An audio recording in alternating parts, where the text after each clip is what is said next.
Sorry, boy. Just had a bad dream, she muttered. She'd gone and freaked her dog out. As she started to lie back down, she heard it. A voice. Help me, Puck growled. Jerking back up, she turned her head toward the window, tried to breathe past the knot in her chest. What in the hell?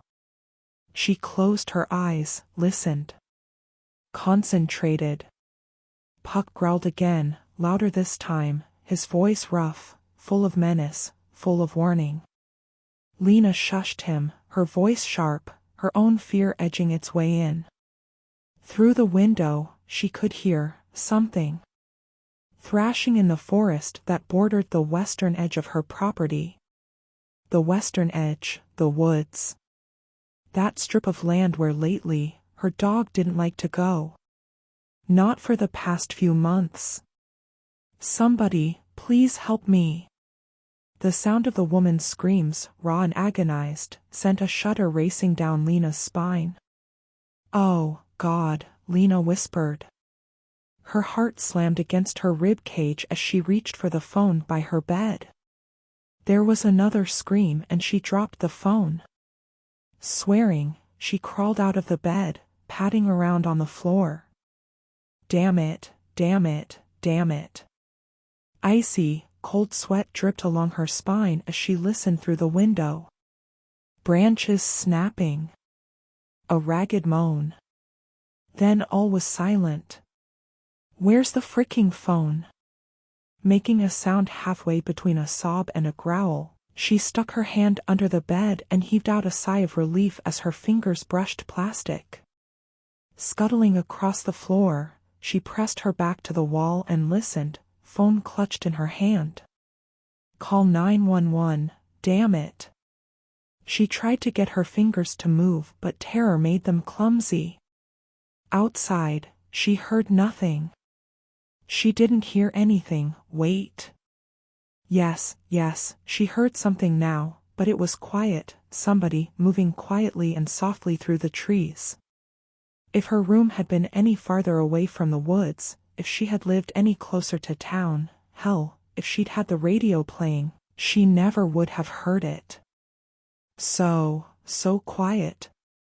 There was another short, sharp scream, one that ended all too abruptly. The sound of it was enough to get her frozen fingers to move and she dialed 911. Puck made a rough sound low in his throat and nosed her leg. She patted the space next to her and as he pressed his big, furry body against her leg, she wrapped an arm around him. 911. What's your emergency? I hear a woman screaming. She's screaming for help. It only took minutes. Maybe 10. Logically, she knew not much time had passed before she heard the sirens, but it seemed like an eternity. Too long. Too much time. She hadn't heard the woman again. What if it was too late? They could have been there for 30 minutes. They could have been there for 3 hours. Lena suspected it was somewhere in between, but she wasn't sure. She was having a damned hard time concentrating. Nobody screaming for help. No woman. No abandoned cars on the side of the road, no wrecks. Nothing. They hadn't seen a soul, hadn't found a damn thing. But she'd heard somebody. Ms. Riddle. Lena folded her fingers around the cup of coffee. Sergeant Jennings, is that right? She gave him a faint smile. I guess you're related to half the town, then. Yes, ma'am. I'm Keith Jennings, if that helps any. The quiet humor she heard in his voice made her smile. A bit. She sighed and pushed a hand through her hair. When half the county is named Jennings, even a bit of help is nice. Well, to be honest, I think it's only a quarter, and I'm a pretty distant cousin. He was smiling a little. She could hear it in his voice. You mean there are people here who aren't distant cousins? The Jennings family practically owned Ash, it seemed. Well, you're not. True. She tucked her hair behind her ear and sighed. Did you? Was there anybody? I'm sorry, but we couldn't find anything. He was silent for a second and then cleared his throat. Would it be okay if I sat down? Oh, of course. I'm sorry. It's okay. It's late and all. She heard the other rocking chair creak as he sat down. That sure is a fine dog you've got there, Ms. Riddle. What was his name again? Puck. Nice dog. She heard him snap his fingers and it made her smile. Keeping her hand on the dog's harness, she said, he won't come to you while he's on his leash. He's working. She adjusted the dark glasses she wore. Oh, I'm sorry. It's okay. You didn't know. He chuckled and said, I guess people do that a lot. Some. Lena shrugged. Not so much around here, though. At least not now. They're getting to know him. She grimaced. It does happen a lot when I go into Lexington or Louisville. People see a pretty dog, they want to pet it. Lena smiled. Yes. Puck was a beautiful dog, 28 inches at the shoulder, well behaved, and although she couldn't see his golden coat, she knew it was shiny and clean. Jennings spoke the truth. Puck was a pretty dog and people liked to pet pretty dogs. But as pretty as Puck was, he was also a working dog. Plus, he was her dog. He liked people well enough, but he preferred her over other people. He wasn't just her dog, he was a friend. It was more than a pet/owner relationship. With a guide dog, it had to be. Silence fell, stretching out for nearly a minute before Sergeant Jennings broke it with a question. So, can you tell me more about what happened? Screaming, she whispered quietly, turning her head to the wooded area that bordered the western part of her property. A knot settled in her throat and she had to clear her throat twice before she could manage to speak. Fear tore into her, brutal and sharp. Somebody was in the woods. I could hear her screaming for help. You're sure it was a woman? Lena licked her lips. Well, no. I can't be positive, but she sounded female. I only heard her voice a couple of times, but she sounded, well, female. And she was screaming. Yes. Lena's hands were suddenly damp, cold with sweat. Swiping them down the front of her pajama bottoms, she tried to pretend they weren't shaking. That was what woke me up. I heard her scream. I was sitting there in bed, kind of confused. You know how it is when something wakes you up, but you're not sure what it is? Yes, ma'am. Well, it was like that. I was sitting there, trying to figure out what had woken me up, and then I heard it again. Heard her. She screamed, "Help me." A few seconds later, I heard somebody thrashing around in the woods, and then she screamed again, "Please, somebody help me."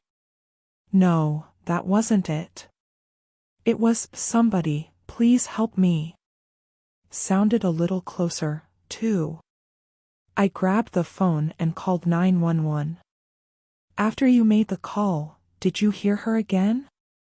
Lena shook her head. No. Just those few times, well, 3 or 4, I guess. Then she paused, cocked her head. No. 5. I heard her cry out 5 different times. I think her screaming is what woke me up. And you're sure you were awake? Yes. She suppressed a sigh as she shifted in the rocking chair. I was awake, Sergeant. Very awake. Okay. The chair creaked under his weight. Paper rustled. We took a look around the house, didn't see anything. She wasn't around the house. Lena pinched the bridge of her nose. A headache was settling behind her eyes, a monster bitch of a headache. I heard her in the woods. Did you look there? We took a bit of a look around.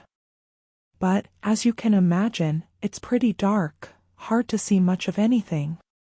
He paused, cleared his throat. However, I can swing by later, after the sun's up. Take another look around when I can see. Lena grimaced. The woman had sounded so desperate. Could she wait until the sun rose? There's nothing else you can do? I'm afraid not. I had another one of the deputies check the roads, make sure nobody had been in an accident or anything like that. Could have been an accident victim. No. That wasn't it. She didn't know why, but she was convinced it wasn't that. It was worse. Your imagination is running away with you, she thought. A car wreck could explain it just fine. Except there weren't any car wrecks around. Feeling his expectant gaze, she forced a smile. Well, if you would come back and take a look around in the daytime, I'd appreciate it. Holy shit, Roz breathed out. Are you serious? Lena rubbed her gritty eyes and said, Yeah. I'm serious. She checked the time and then stretched out on the couch, cradling the phone between her ear and shoulder. I swear, Roz, I feel like I've been run over by a bus or something. Last night was the worst night of my life. You hear some woman screaming for help, it's not going to make for sweet dreams, Roz said, her voice wry. You ain't kidding. So what is the sheriff's department doing? Her spine stiffened as she recalled the conversation she'd had with Jennings a few hours earlier. Right now? Nothing. The guy from the sheriff's department who came by last night came back over this morning, walked the main trail and didn't see anything, hear anything. Beyond that, there's not much they can do. That's a fucking load of bullshit, Roz snarled. That was my first thought, too. Lena adjusted a pillow under her head. I was thinking about going to the sheriff's office, talking to somebody else. But seriously, I don't know what they can do. Want me to come with you? Roz offered. Nah. That's okay. You've got that shower this afternoon, anyway. I'm going to call Law. Perfect, he stepped back and surveyed his handiwork. She slept, her face slack, her breathing deep and steady. Just a little chemical inducement was all it had taken. He had to keep her quiet, after all. She wouldn't get free this time. He didn't like using the shackles, he liked the velvet ropes better, loved how they looked against a woman's soft, smooth skin. But she'd gotten free from the ropes and he couldn't risk that happening again. Idly, he palmed her breast. Her nipples were hard. It was cool in his little place and he knew it was more a reaction to the cold than anything else. At least right now. He could make her nipples hard for him, and he'd done so. Just like he could make her wet for him. Just like he could make her come for him. It was erotic, drawing that reaction from their bodies even as they fought against it. Almost as erotic as the way they struggled when he shifted gears and focused on sweet pain instead of reluctant arousal. He loved both. He loved bringing a woman to climax and he loved bringing a woman to pained screams.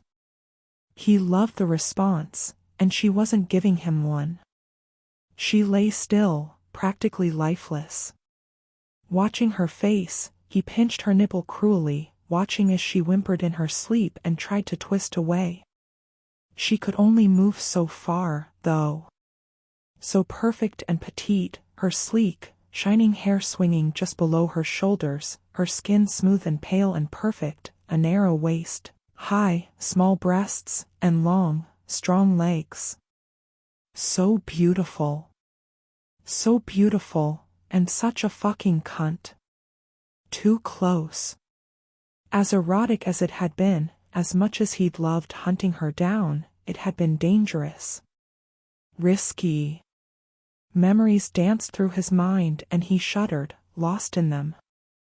Just thinking about last night was enough to make his dick hard as iron, even as his mind clinically, coolly listed and analyzed all the many, many risks. Exciting. But too fucking risky. She wasn't quite so perfect now. Red scratches and scrapes marred her pretty skin and there were mottled bruises at her wrists and ankles. When he'd managed to catch her, she'd been filthy, covered with dirt, her feet black from her run through the woods. He'd bathed her, then cleaned himself and burned the clothes he'd worn on his run through the woods. No evidence, none. Now he had to figure out what to do. He had to be careful. Especially after this latest complication. He flicked a glance at his watch. Another half hour, and he'd slip away. He had things to do. Plans to make. I feel sort of weird about this. I mean, it's not that I don't appreciate how you're trying to help me. I'm not trying to help you. I'm trying to help me. He hit enter and watched as his reply popped in the IM box. Edward Lawson Riley wasn't lying. This would help him. He skimmed a hand through his hair, but the light golden brown strands fell right back into his eyes. Ignoring it, he pulled open a drawer and reached inside, pulled out the faded, tattered picture.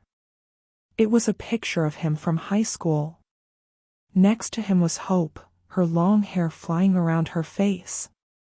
A happy smile curled her lips. Next to her stood the boy she'd married not long after she'd graduated. They had all looked so young. So happy and hopeful. Innocent. Hope's innocence, her hopes, her happiness, they'd all been shattered. Hell, Hope was all but shattered. A grim-faced, unsmiling little yellow emoticon appeared in the IM box, followed by a reply. I find it hard to believe you can't find anybody more qualified than me to help you out. Qualified, and a hell of a lot closer to where you live. Law snorted. I live in Mayberry, Hope. If I ask anybody around here, everybody and their best friend's dog will know. Besides, it's not like I need somebody to write a doctoral thesis or something. I need somebody to help with paperwork, organize shit, and I want somebody I know to do it. Somebody I can trust. Law. She was trying to talk herself out of it, just like she had done for the past year. He didn't need to see her to know that. He knew Hope too well. Look, Hope, I really do need some help here. I'm tired of doing all this shit myself. I'm drowning. Are you going to come help me or not? It wasn't a lie. He needed help around here and there wasn't anybody he trusted as much as he trusted Hope. It was the God's honest truth. So what if he would feel a lot better knowing she was someplace safe, someplace where she would feel safe, where she could heal? The phone rang. For a second, it caught him off guard. It wasn't quite 9 in the morning and only a couple of people would think to call him this early on a weekend. Still, he wouldn't look a gift horse in the mouth. He had a way to get out of the talk with Hope and he planned to take advantage of it. Hey, phone. Gotta go. You'll be here soon, right? I'm telling you, I am drowning here. He closed the window before she could answer. One thing about Hope, she had a hard time telling people no, even when she really wanted to do just that. Glancing at the caller ID, he grinned when he saw the familiar number. He grabbed the phone and drawled out, "Hello, gorgeous." Huddling over the desk, Hope Carson stared at the laptop and the inactive IM window. She didn't bother trying to send him another message. She knew Law. Once he got an idea in that hard head of his, he didn't let go of it. Still, she wasn't sure she wanted to move to that small town. Weary, she rubbed her eyes and leaned back in the chair. Tilting her head back, she stared at the ceiling. Small towns made her nervous. She knew small towns. She and Law had grown up in one, the sort of place where everybody knew everybody else's business. She didn't want anybody knowing her business.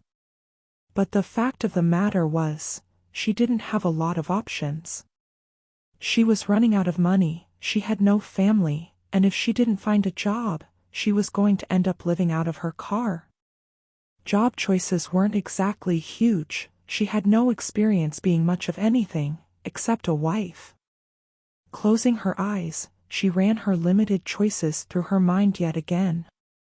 Find a minimum wage job and see if she could get an apartment.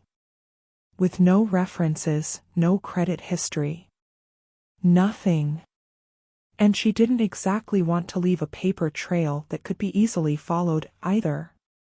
If possible, she'd rather leave no trail. She couldn't go back home, even if she wanted to, which she did not. Clinton, Oklahoma, wasn't going to welcome her, not after what she'd done. No, she opened her eyes and straightened in the chair, staring at the grim-faced woman in the mirror hanging over the simple utilitarian desk. I'm not the problem. He is. I didn't do a damn thing. He did. She couldn't go back home, though, no matter what the reasons. Not like she even had a place to go, anyway. Her ex-husband, Detective Joseph Carson, had been found not guilty of spousal abuse and even now was living in the house where they'd spent the past 10 years of their life. He had the house, he still even had his fucking job. Hell, while she'd been locked away like a prisoner, he had gotten a promotion. He had everything. Hope didn't have jack. Stop, she muttered. Rubbing the back of her neck, she forced her thoughts away from Joey. Feeling sorry for herself, feeling angry, none of it would help. She needed to focus on her next move, not think about the wreck of her life. Shame tightened her belly as she thought about Law's offer. She could either hope she could find a job and a place to live, or she could turn to a friend. You look exhausted. Law, I am exhausted. Lena smiled at the concern she heard in her friend's voice. Chances were, she looked like shit, but he was too nice to point it out so bluntly. She slid her feet into a pair of flats and went to get her purse. Maybe you should try to get a nap instead of going into town, he suggested. Grimly, she shook her head. No, I need to get this done. She wouldn't sleep until she'd at least talk to somebody. Not that she expected the talk was going to do much good. After all, what could they do? Nothing. Shut up, Lena thought, snarling at the quiet mental voice. Come on. I want to get this over with. Off to her side, Law sighed. The floorboards creaked under him as he came to stand beside her. Somehow, I knew you were going to say that. So why are we going to the county sheriff's office?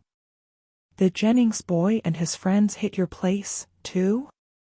I heard them out on the road near my place around 11 or so.